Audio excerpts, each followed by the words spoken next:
Okay, welcome everybody to today's safety roundtable session. I can see people filing into the Zoom as I speak, and I think we're live in all the various places that we go live. So thanks for joining us today. We've got a very interesting session for you today with my guest, Karen Hewitt, who has been on here before. And we're going to be going through the results of a survey that Karen recently ran called the Big Health and Safety Engagement Survey. So, what I'm going to do is I'm just going to stop my share and say thanks for joining us, Karen. I'm going to get you to share your slides in a minute. Um, but I thought, just as a bit of context, it'd be worth starting with um, how are we defining engagement in health and safety within this context, or sort of how should we define it if we're unsure? Is that a question for me, Christian? Yes, yeah. So, well, interestingly enough, the very first question in the survey is about how we define it, because I'm aware there's probably quite a few definitions for it, and engagement is a bit of a management buzzword, I would say. So I thought it was really good to allow that to be part of the discussion. So I may not define it right now, but just see We what see what comes the up as we go through it. what everyone said. Yeah, okay. But why then is engagement important, and why did you decide to do the survey? I decided to do the survey because I absolutely believe that, assuming we've got the technical foundations for success in health and safety, it's engagement that's going to make the difference. Because engagement is going to be the thing that gets people excited, that gets people wanting to take action. So I'm a massive believer in it. I think that if I had to focus my efforts anywhere for health and safety, I would focus it on engagement. So I was really interested to see how the rest of the profession saw it, and also delve a bit more into the challenges, what's working, what's not working, so that maybe there might be a bit of a light bulb moment, and we could collectively think, wow, we need to get after this. And when I start to present the results, there is a little bit of a story forming that I can see, and I'm really interested to discuss it and see what everybody else thinks. Perfect. That's great, Karen, and we appreciate you coming on and doing this for us. I thought just having that bit of context would be useful for everybody. So why don't I ask you to share your screen then and start running through the slides? For everybody that's watching along, feel free to type any questions into the comments wherever you are, and I'll try my best to monitor those. And if you're on Zoom and you want to come and have a chat with Karen and I, then go to reactions, raise your hand, and I'll call you up and you can do that. So over to you, Karen. Brilliant. Thanks, Christian. And I think it will, as I talk through this, because you will see that it raises sometimes more questions than answers. So it's absolutely all up for discussion. I'm going to go through it quite quickly to see the key points that came out, and then see what it generates in terms of discussion. So the survey, it was opened up actually to anyone. I knew that it would garner more interest from health and safety professionals. And you'll see, so there were 208 responses. It was open for about 4 weeks, and the majority, 75%, said they were health and safety. So there were a couple of bits of information I asked people to input at the beginning. It was anonymous, and I only asked them to put in their location and their job role. So the results, really, you can only see the location and job role. I know somebody had asked a question about, could we break it down by industry? And potentially, having run this survey once, when I go to repeat it, I could look at breaking it down by other factors, getting more responses, breaking it down by industry, which would provide us with some really interesting results. But what we get out with a survey is what we put in, really, the questions that we asked. So you can see 70% responded from the UK. And if we look here, So it was majority health and safety professional. There were a few senior leaders and managers and supervisors as well. So it's a majority opinion from health and safety and also majority from the UK. Although you can see we did have, a variety of respondents from different parts of the world, Middle East and Europe as well. And so this is what I was referring to at the beginning, Christian. My very first question really was around definition, or when I hear the term health and safety engagement, what do I think about? Because I just when I use that word engagement, I think, are people actually defining it the same, or are they thinking about something different? And interestingly enough, the majority responses here, the two biggest boxes, were around involving people on how it's implemented on the ground and creating ownership of health and safety. So involvement and ownership came up strongest, but you can see that there were other votes for other things. So, and also there was, more things in the something else box where people gave other definitions. So on the one hand, there seems to be an agreement around involvement and ownership. On the other hand, it is, as I suspected, a multifaceted term. I don't think it's so much around us not aligning on the definition, but it involves so many different things. It involves getting people excited, giving it a more positive image, getting people involved, taking ownership. There are so many aspects to it, which I think you could see here through the responses. Yeah. And was this what you were expecting, or was this a bit of a surprise to you, that the way that this particular question was answered? I think this was what I was expecting. I think it's consolidated my view around ownership. I think this word ownership is really important because the real value is when it's not something, health and safety isn't just an extra job. It's when people feel it's part of what they do, when people feel that it's their topic. And it's not something that's done for you, it's something that's done with you. Yeah, yeah. I think that ownership, that's when you know you've got success. So I'm not really surprised to see ownership up there. And I guess I guess seeing that people, think it's multi, this is why it's so difficult, I think, because it's not just about involvement and ownership. There's a lot more in there.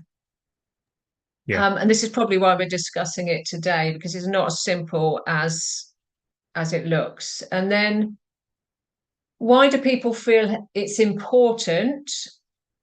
So again, this sort of backs that up because if we engage, it's going to drive ownership, and also it's key to a safe and healthier workforce. So I think I see a sense of alignment on why it's important. When I said why I thought it was important, I thought it was absolutely the key to better health and safety outcomes. It feels here as though we're in agreement on this. So I'm going to keep going unless anyone stops me. And do we have, this was a question that for me raised more questions than answers. Do we have a dedicated long-term strategy for employee engagement? Because what I see in organizations is that people recognize that it's important, but it tends to be more of a series of short-term initiatives, which means you are engaging people, but it's not necessarily sticking. And if you're engaging people on many different topics, you're maybe losing the potential of the common thread, which is the consistency of the repeated message. So that's why I asked that question. But we seem to have a variety of responses here. Some saying, yes, it is a series of initiatives. Some saying, no, actually, it's integrated into our strategy. And some saying we have a dedicated engagement strategy. Hmm. So the question here is about whether it's sticking or not. Yeah. Would you just go back to that slide, Karen? Because I'm interested to just think about the people who answered yes, saying that we've got a engagement in health and safety strategy, very specific around health and safety. Um, what's your view, or what's your experience on whether there's an argument to say that bolting on the phrase health and safety to engagement is a good or a bad thing, or whether that makes it more or less effective? I think you can sort of see where I'm coming from. Yeah, I think if with anything, when you're starting something new, I think putting a dedicated focus on it is the thing that will get you traction. And then as you start to get traction, it can then become something which is more part of what you do. So I would definitely advocate that if you don't have a dedicated strategy for it and you want to make a difference with it, if you don't have enough engagement in your organization, it's worth starting out with a dedicated strategy, but a strategy that dovetails into what you're already doing. Does that make sense? So it's dedicated, but it's part of the bigger picture. Yeah, and I think a clear delineation between if you're just starting, have that focus, and perhaps you want to be very clearly defined on what you're doing, and then there's a difference if you're a bit more mature, that perhaps it could get to the point where you want to have something around engagement more broadly, and safety would be a key part of that, just like it's a key part of everything else that you do, but perhaps it isn't the one and only thing that you're asking about at that particular point in time. So yeah, agree with you on that. Okay. And then this was probably something that really surprised me when I looked at these results. So this question is about what percentage of your activity for health and safety is engagement compared to compliance? And you can see the majority there, say 10 to 25%. Okay, so this is the status quo. How much time are we spending on engagement compared to compliance? So a quarter of our time or less. And then I asked the question, how much time should we be spending on engagement versus compliance? And look how that result shifts, that most people are saying we should be spending a lot more time on it, So it's which almost the really, exact same number, isn't it? Saying that we should be spending 75% or more of our time. It's 40%, and that's basically the exact same number that's currently saying we're spending 10 to 25%. So the gap is massive. yeah, which led me to think, okay, people want to be spending more time on it. So why aren't they? What's stopping them? And this is where we're going with the next question. So in my company, I feel people don't engage mainly in health and safety because remember, this is a health and safety person point of view. If we were to ask the people themselves, employees themselves, they might give us a different response. But this is the feeling here. Um, the two biggest responses, the feeling that health and safety is done to them rather than with them, and the feeling that health and safety is an extra. So this takes us back to that need for the dedicated strategy for engagement, because if it's dedicated, you're going to be spending time working with people. And if it's part of the bigger picture, it needs to be part of the wider health and safety strategy and the wider business strategy. Then it's going to become more integrated. So I think you can start to see how these answers are working together. Does that make sense? It does, yeah, and it takes us back to that question of definition as well, doesn't it? Because, and I even used that phrase, didn't I? That it's something done. It's not something done for you; it's done with you. And the point about taking responsibility is kind of resonating with it's integrated into the work rather than being an extra. So, yeah, it sort of really supports that definition piece too. Yeah, because where I've had success in large organizations is when I have had a dedicated engagement strategy, but it's been long-term strategic, as done with the rest of health and safety in mind, and also the rest of the organization. So it fits in with the organizational values and with the leadership behaviors. So it's not in isolation. And then the format we use most for engaging people. So the big box there is toolbox talks, interestingly enough. And you can also see the something else box is quite big. So I've gone through and trawled through the additional comments in here. And people are either giving more detail around all the rest of these boxes here, or they're adding extra things, like safety tours, safety stand downs, different names for the same thing. So I guess what this leads me to conclude is there are ample opportunities to engage with people on health and safety, because I've got a whole list of them in the something else comments. There are so many different opportunities. And I guess my question would be now, how consistent are we being with our messaging? Because if we've got all these opportunities out there to engage, to get people involved, to have great conversations, are we giving any kind of direction around what the key messages are? So for all these stakeholders that are potentially leading these conversations about health and safety, what is the message?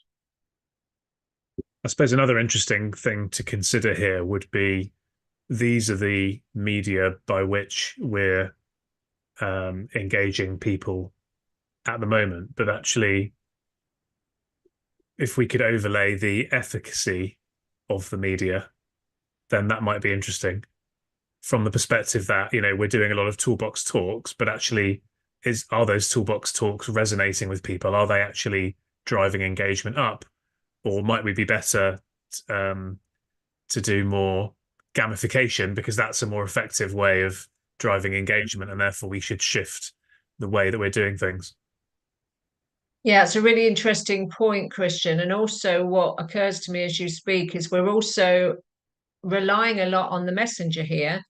So these toolbox talks are going to be as engaging as not just the format, as you talk about the efficacy of the format, but also the messenger, the person that's delivering the format.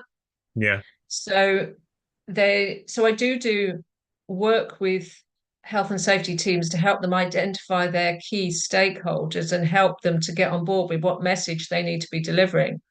So, if supervisors are delivering the toolbox talks, how do we make sure that they're on message and they're doing it in an engaging way? Mm. There's a good question in the chat here, Karen, actually from Arvin, which is how can we personalize safety messaging to resonate with different employee motivations and risk perceptions? I think that's kind of aligned to what we were just talking about. Any thoughts on, or any ways you've seen people do that effectively before? Yeah, so it's always going to be a balance between the big picture and the detail. And I think that inevitably you have to put people in groups and look at how do you come up with a single cohesive message that resonates with everyone, but also can be adapted to different stakeholder groups. So if you were to picture a matrix, and on the one side you had your stakeholder groups, and then on the other hand you had the message, then in the different boxes you can work on your adaptations of the message. So, the way I've done that when I've been designing programs, I will make sure that I've got a representative of each of my stakeholder groups. So I've got a full representation of the business. And then I come up with the message and I say, how would we have to adapt this message? So you've got a single message, but you've also got in that matrix all of your examples on how they would be adapted. That Yeah, makes and it's sense? also yeah, and it's also not just about the content of the message, it's also the method of how the message is put across, isn't it? I mean, I had a guy called Nathan Whitbread on the podcast recently, talking about neurodiversity and the importance of, the medium through which we deliver a message, in terms of, is it audio, or is it written, or is it infographics or videos, or, because all of these things in terms of personalization and getting the key messaging through to people, some people are going to resonate more with different types of messages than others. Yeah, and one great way actually to personalize your message. So let's say you've done your research, you've come up with some messages that are going to resonate in some way with every stakeholder group. And then you get in front of a group of them, you deliver your message and say, how would this work in your working environment? What does this mean to you? What example do you have of this in your working environment? And they will give you an example. I'll explain what I mean here. So, in one program I designed, I came up with some habits of safety leadership, and one was about taking a break for routine tasks. So when you knew you were in a routine task, taking a step back so that your brain could sort of reset and you weren't into complacency mode.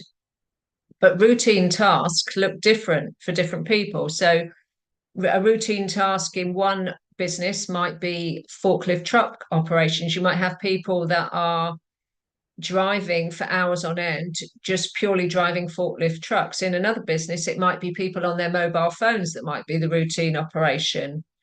So you can still have a standard message, but the personalization comes in how people apply it. And you're only going to know that by asking them. So that's why I said I came up with a matrix for each of those leadership behaviors. I came up with an example based on the conversation I'd had with the key stakeholder. But if you actually get in front of groups of people, they might give you different examples. And that's when they engage, when you say, okay, here's the behavior. How would you do it? How would you apply it? Or which one of these behaviors makes sense to you? Which one do you like and why? And then you start to get the great personalization that comes back and the engagement because you've asked people how they make it personal to them. Yeah, that's great. Okay, shall I keep going? Yeah, yeah. Sorry, I keep interrupting, don't I?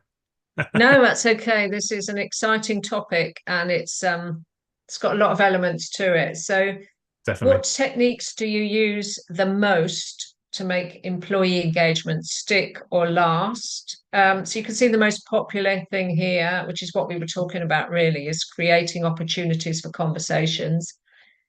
And then you have the challenges to make sure it's on message and the person having that conversation is allowing for the personalization and the two-way engagement. There are also a few comments in the something else box, and other people suggested different things that I didn't have on the list, like, for example, engaging people by not talking about health and safety, by talking about planning, the wider risks, talking about the business, which is really interesting as well, also an interesting option. Yeah, it's interesting, isn't it? Because the looking at that response there, the this means there is a lot of personalization opportunities. Um, but equally, it seems that perhaps there's an opportunity around making it stick in a bit more of a systemized and process-driven way. Because if we're creating opportunities for conversations day to day, that's obviously great from on the one hand, but do we know that those conversations are absolutely happening on the other hand, and are those conversations going back to the prior point being done in the best way because we're dependent on the individual? Whereas if we could design engagement into business processes, if we could drip feed more messages out, etc., perhaps we could get a more robust and consistent message going. Yeah, and I tend to work on a 70-30 rule. So I do my research with the key stakeholders to get 70% of my message. And then because in engagement by definition, according to the first question I asked in this survey was about involvement and ownership. You have to leave room and space for somebody else to get involved, which is why I do the 70-30. 70% is my message based on the research I've done with the right people. But I leave that 30%, which is really about asking the open question and say, what do you think? So it's going to take a bit longer, but you have to create the space for other people to Yeah, get involved, which is what we're doing yeah. today, really. Definitely, yeah.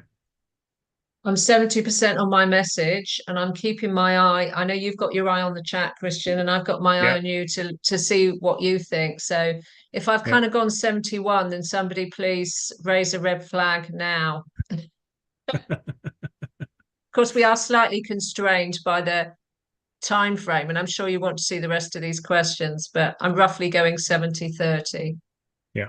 And then remember right at the beginning, we had that result where people wanted to be spending a lot more time on engagement than they were. And I said, well, makes me wonder, why are they not? So biggest challenges, lack of time. Well, that makes sense. Why have we not got enough time? Senior management undermining the health and safety messages. So I guess if senior management aren't on board, then they're potentially not going to be putting the focus on it that you would want, which makes your job more difficult.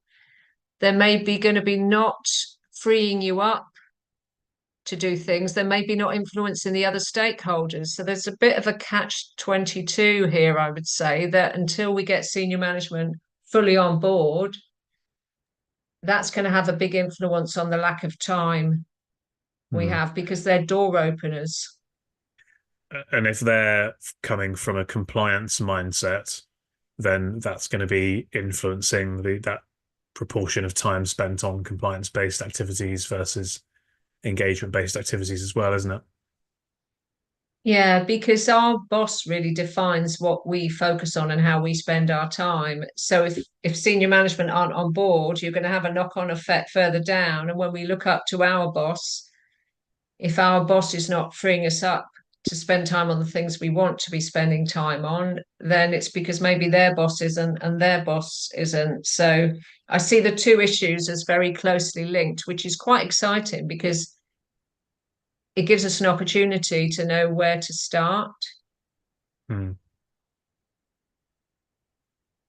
And then which group of people drives employee engagement most? Well, no surprises here, health and safety, because we've defined the engagement opportunity as getting more ownership. And we've said that we're not spending enough time on engagement, not as much time as we would want to. So it's no surprise that we are still the main drivers of it. But what's really interesting here is I see in organizations that our next port of call is kind of line management, managers and supervisors. So getting management to take responsibility and accountability for health and safety and drive the message. But also internal comms here has no one that's answered that. HR as well. And HR and internal comms are often driving the strategic agenda. They are driving the agenda of senior leadership. So for me, getting them on board could have a massive payoff in terms of engagement. If we can get to be part of the HR and the internal comms agenda in partnership, that's going to really help us with engagement. Yeah, the answer, I suppose, is that we would want all of the above to be involved. The question is, I suppose, who is the predominant um, group of people that are doing it? I suppose one good thing is that the answer wasn't me, because that suggests that the people uh, taking the survey, responding to the survey, have got some good systems and processes in place that aren't reliant upon them. So that's definitely a positive message. Yeah, and I think that yeah, we do need everyone involved. I think I'm thinking about it's a really tough job sometimes and being strategic. And I think HR and internal comms are really important to this. So that's why I put them on there. Yeah.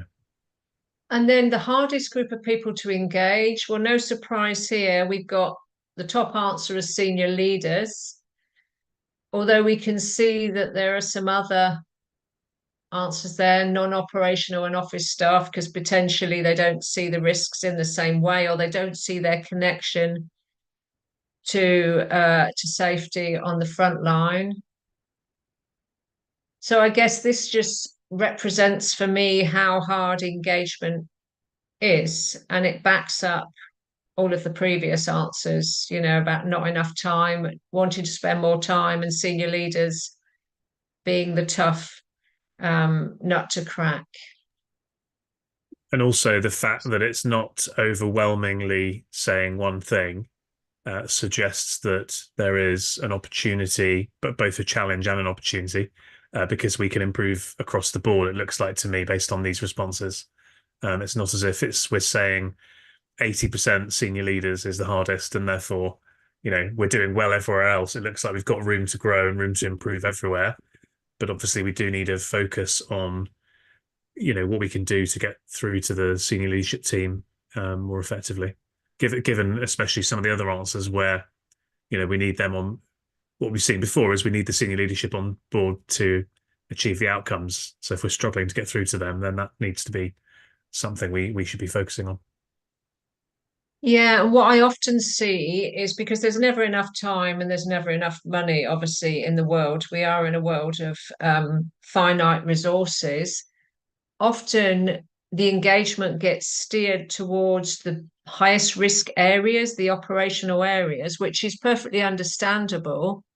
But what that misses is there's sometimes, for example, non-operational and office staff, senior leaders, they are the ones that are making the decisions that could have an impact on safety further down the line. For example, procurement in the equipment that they buy, what they sign off on, HR, the link to competency, the type of people involved. So there are decisions being made at the top of the organization that have an indirect impact.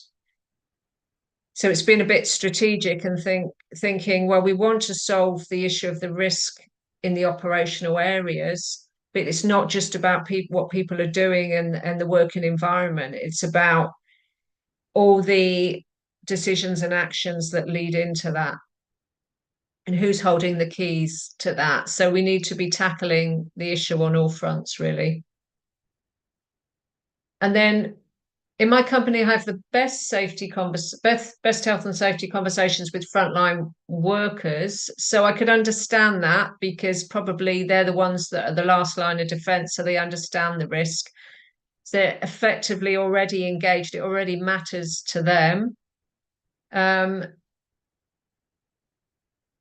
yeah, and senior leaders actually do feature slightly there, supervisors and team leaders.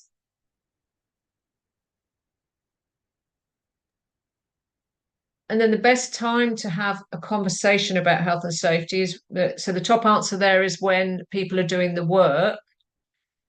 Interestingly enough, somebody mentioned in the another time box at the start of a project, and that's actually something that I could have put on this list of options. So when you're at the start of anything, when you're designing safety, and it's a lot easier when people are first coming into the company, when you're first starting a new project. So that was mentioned in the another time.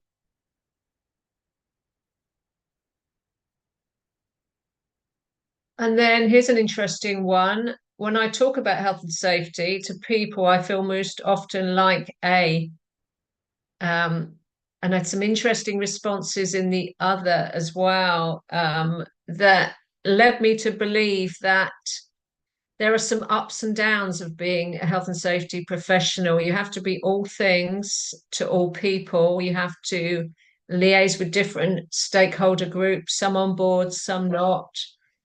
There are times that you probably feel good because you're a trusted advisor, and other times you don't feel so good because you're seen more as the fun police or the person that's giving somebody an extra job to do. But interestingly enough, trusted advisor expert comes out on top. So I wonder if that's how most people see themselves. And our identity is quite often linked to our self-esteem. It's a big driver of behavior. So I wonder if that is a nice to have that we like to be seen in that way as the go-to person. Any I think we'd thoughts? all, well, I think we'd all like to be seen that way, wouldn't we? I suppose what this shows is that it's a multifaceted role.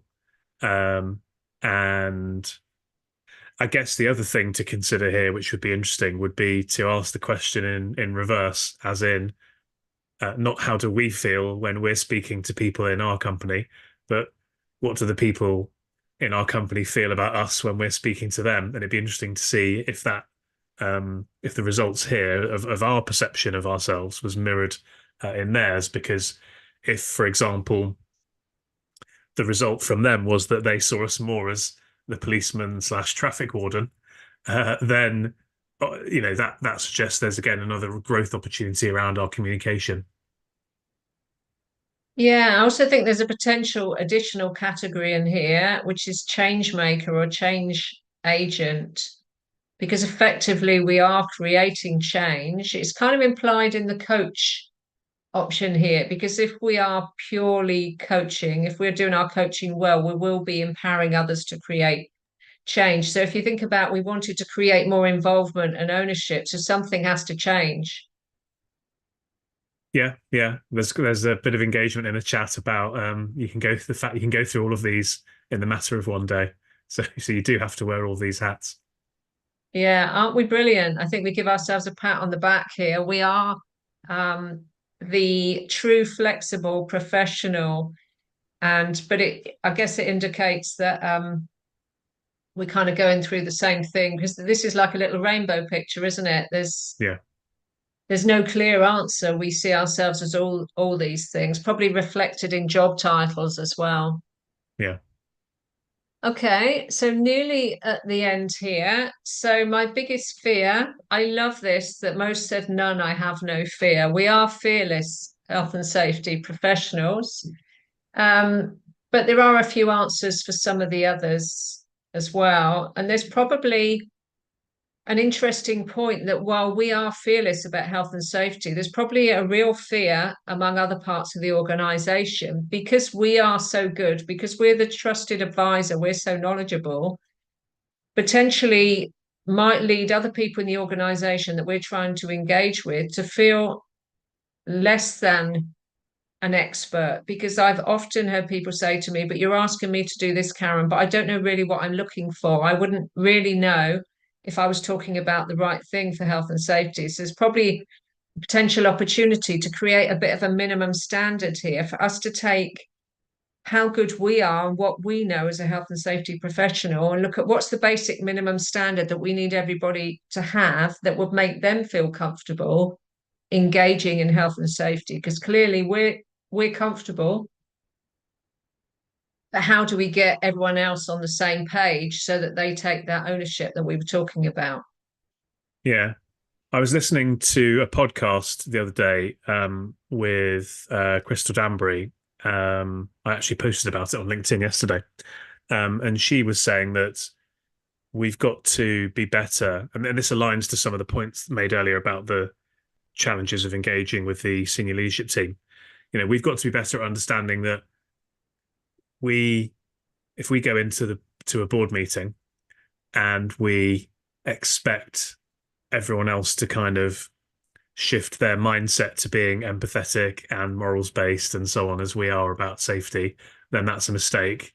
Instead, we need to try and switch our mindset and take some of that fear, that lack of fear, sorry, into right. I can therefore flip into let's have this kind of business senior leadership team kind of conversation, which is going to be on a different kind of basis than talking about the sort of softer elements of safety. So I think that maybe is a learning from this.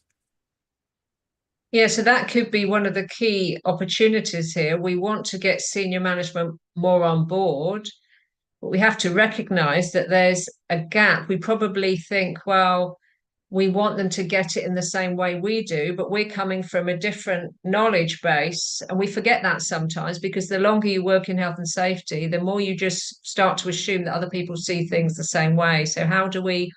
That's the same in every situation, isn't it? Think of your business or my business, or if anyone else on the call is a consultant or a provider of services or whatever. If your ideal customers knew everything that you knew, then they would buy from you without question. But the reason that they're not necessarily buying or in this scenario doing what you want them to do or engaging as we would like them to engage in this scenario is because they don't know everything that we know and they don't see the world in the same way that we do. So there is that gap of understanding, and I think that's where we've got to, we've got massive empathy as health and safety professionals. We've got to use that kind of radical empathy to try and see things from their perspective, and we've got to be the ones, I think, to try to make the effort to bridge that gap. Yeah, and I think it's just the power of asking a different question. If we want to know how they see it, we just ask them that. How do you see health and safety? What do you know about it already? What's your vision for it? And we might get something that might surprise us that will show us where we need to go. So through creating the engagement, asking a different question, creating the engagement, we then get the route to a different and a better outcome. And I know that's not easy because we have to get through the door first. We have to get a seat at the table before we ask our question, but there are other ways to do it. So last two questions here. If there were one thing that would help you improve employee engagement in health and safety in your organization, it would be, and no surprise here, more commitment from my senior leaders comes up top and more time to engage people. So this question mirrors what we've seen earlier in the survey. And again, multiple opportunities here. I asked for one thing, but many people have come up with a different one thing. So it's probably about looking at specifically where you are in your company. Where are the specific engagement challenges? And hopefully this discussion today has helped to pinpoint a bit. Is it that it's specific parts of your organization? Is it a lack of consistency around the message? Is it that you're not creating enough space for people to get involved and give their points of view? So there might be something that you've managed to pinpoint today. Sharon's put an interesting comment into the chat, which is that one of the challenges being able to get in front of this senior team with them having an open mind and being ready to listen. How many of them are fully aware of what the health and safety role is within their business? And I think that is, that piece around definitions and clarity is a really valid one. So thanks for that, Sharon. Yeah, so sometimes you have to wait a long time to get in front of them. You get a very short space of time, and you have to really think strategically about what you're going to say or what you're going to ask them to make a difference. And then, oh, I thought there was one more here, but I think this is the last one, actually. Yeah, this is the last one. So we are open to questions. Perfect. So let's, if you want to stop sharing, Karen, if you'd like to Yeah. come and ask Karen a question or a comment, or you can even ask me a question if you like, then if you're on the Zoom, go to reactions, raise your hand, or you can type it into the chat, and I'll be monitoring questions coming in elsewhere as well. I suppose from me, Karen, so this is a really interesting piece of research, and as we've discussed, there are some kind of clear themes that have come through and plenty of opportunities, etc. What would you advise people to go away and do with this knowledge?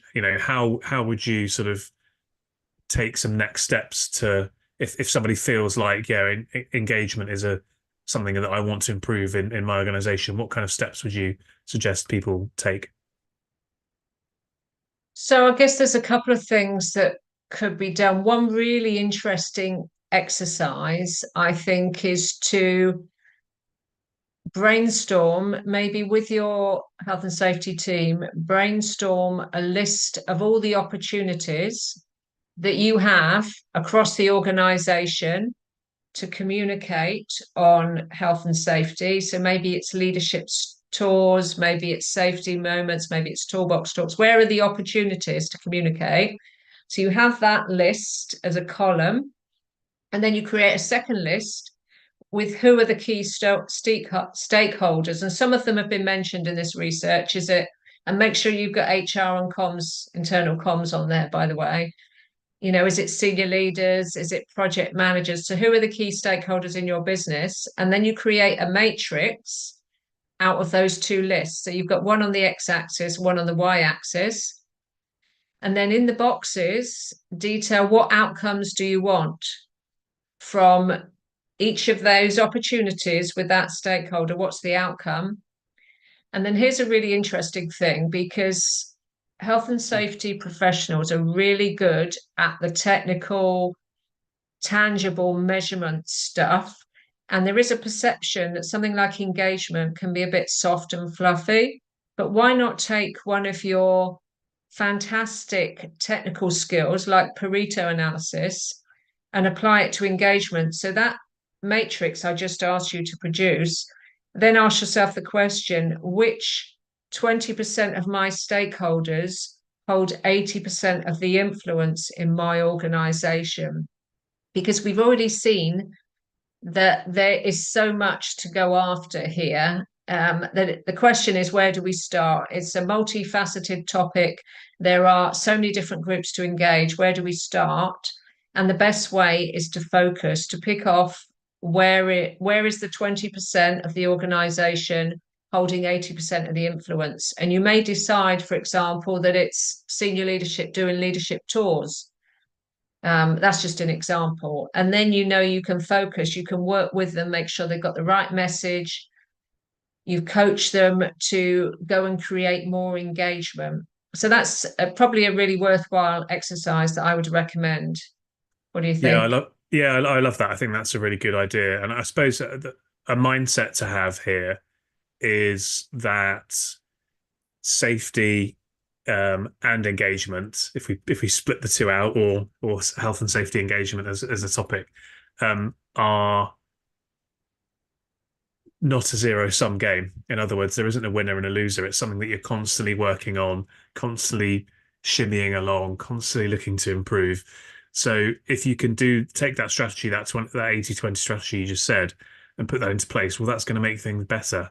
And that's all we can really do. We can't measure this down to the nth degree and say we've now cracked it, because there's no such thing as cracking it. It's all about what can we do to incrementally, constantly, consistently improve things.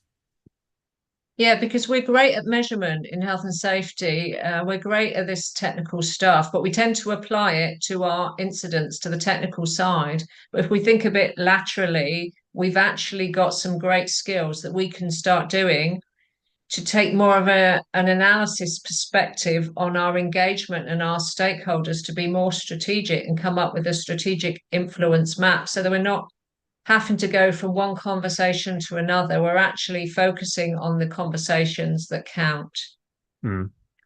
And empathy as well, is a I mentioned empathy before, but if there's one personal trait that health and safety professionals have, it's high empathy in my experience. And we need to use that to our advantage, and ask those questions, as you said earlier, Karen, to understand, what are people looking to achieve, what's in it for them, and therefore, how can we understand them better? And if we can understand them, then we can influence them to shift that understanding slightly if we need to, that actually health and safety is really important to what they do, and their objectives, and where they want to get to. Yeah, that somebody feeling understood is probably the first step to them doing something differently. So, even before you ask them a question, sometimes you might hear an objection, and it's just listening and echoing that back. I understand you might feel that way. And I guess if I was in that role, I would probably have the same challenges as well. That would make sense to me. So you start to reflect back everything you're hearing before you try and move in a different direction, because feeling heard is a big prerequisite to moving in a different direction. Yeah, yeah, definitely agree with that.